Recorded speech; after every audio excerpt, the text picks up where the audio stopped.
The kids who had managed to resist the marshmallow, they did much better in school, they did better in life. And that's what kind of kicked off the modern self-control movement.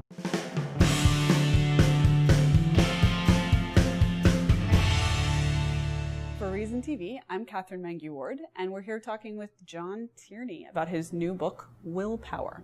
Thanks for chatting with us, John. Thank you for inviting me. Why willpower? What is it that called to you about this subject? Well, I'd written a parody of self-help books, and I'd read sort of recent ones and the old ones, and I'd found that there had been this regression that books used to actually offer useful advice, and then the recent ones got into this believe it, achieve it stuff. And then I heard about, when I started writing a science column for the Times, I heard about the work of Baumeister, who's the guy who rediscovered willpower.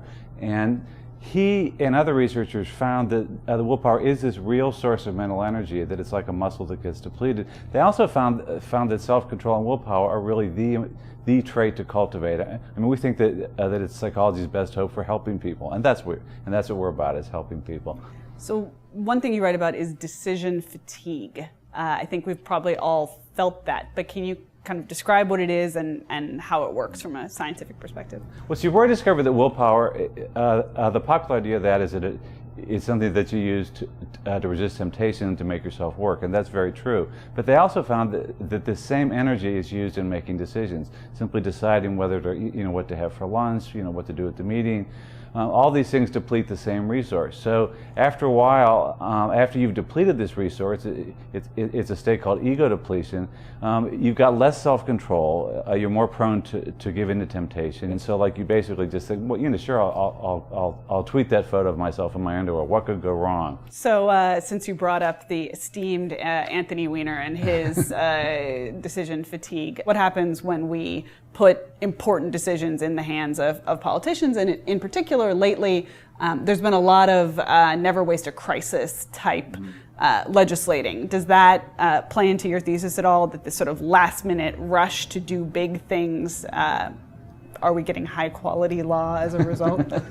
Definitely not. I mean, George Bush famously said, he called himself the decider, and that's what these guys do all day long, is make decisions. And if you just keep doing that all day long, eventually you start making really bad ones, and trying to make a lot of them and trying to make them late at night. It's sure, why not call the call girl, and why not transfer it from my own bank account so it's traceable? Can you go ahead and just kind of explain one of the central sort of scientific works that you base your book around, which people tend to refer to as the Marshmallow Test? Well, the Marshmallow Test was this thing where kids would be, 4-year-olds would be given a marshmallow, and it would be set in front of them, and they would be told that they could eat it, but if they waited 15 minutes, they would get 2 marshmallows. The kids who had managed to resist the marshmallow, they did much better in school, they did better in life. And that's what kind of kicked off the modern self-control movement by accident. Until then, researchers hadn't really been focusing on it much.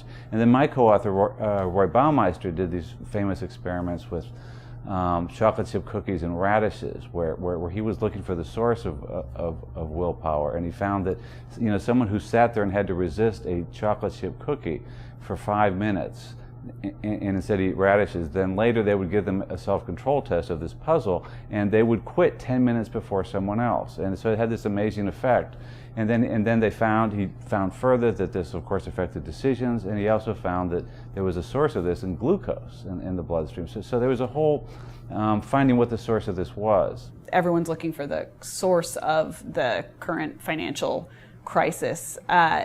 Was the housing crisis caused by people eating the cookie? Was the housing crisis, I mean, is this something where we can say self-control is related to these large-scale phenomena, or is it unrelated and that's just how things go? Well, there's 2 failures of self-control. There are the people who took out the loans and without really thinking through, can I actually afford this in the future? Am I going to be making enough money? They weren't setting realistic goals, and they weren't monitoring themselves. In the book we talk about how you can use mint.com to do some of this work for you, but you have to be realistic about your future and think ahead. And it's also caused by politicians who wanted to appease their constituencies and say, I'm all for affordable housing, I'm going to create affordable housing to make sure people can do it. That's the great short-term gratification for them, but they're not looking at the long-term consequence of, can these people, is forcing banks to give loans to people who can't afford them a really good long-term policy? If self-control can be taught, who should do the teaching? Parents can teach this at an early age, and it's one of the reasons that successful parents tend to have successful kids. It's because the parents have self-control, and it takes self-control to instill it. You've got to set clear goals for the child, and then be consistent in rewarding their success and in punishing failure. It doesn't have to be a strict punishment, but it should be consistent, and that's hard. I mean, as a parent, I know that it's much easier to let stuff slide, and it's the parents who can really do this. In the book, I talked to Nanny Deb of Nanny 911 and how she does it, and she really uses the techniques that that Roy has been studying, that other researchers have. The other option, I suppose, is after we're adults, you could do what Drew Carey, who features prominently in your book, did, which is to hire a consultant for a year. In fact, the consultant on getting things done. Can you kind of describe how that went down? It was great. Drew had read Getting Things Done by David Allen, and he would try to implement this system called GTD, which a lot of people tried, and he was having mixed success. So he just thought, I'm rich, I can do this. So he hires David Allen to come once a month and sit at his desk and go through and clear his inbox. And it worked for him, and if you simply make a plan to deal with that, then your unconscious will let you go, and then you're free.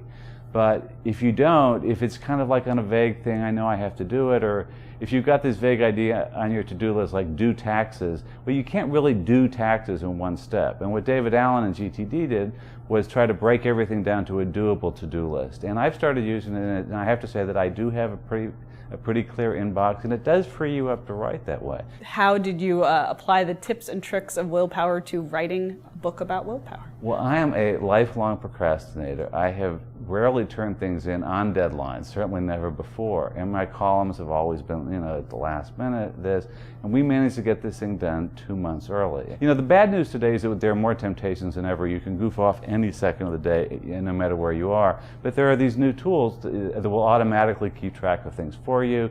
You can even arrange for them to email your spouse or your boss and tell them what you've been doing. I haven't gone that far yet. But there are these great new tools for enforcing self-control, and it's basically a way of outsourcing self-control. And I think that's probably a better deal than outsourcing it to the government. Thank you very much, John. For Reason TV, I'm Catherine Mangu-Ward.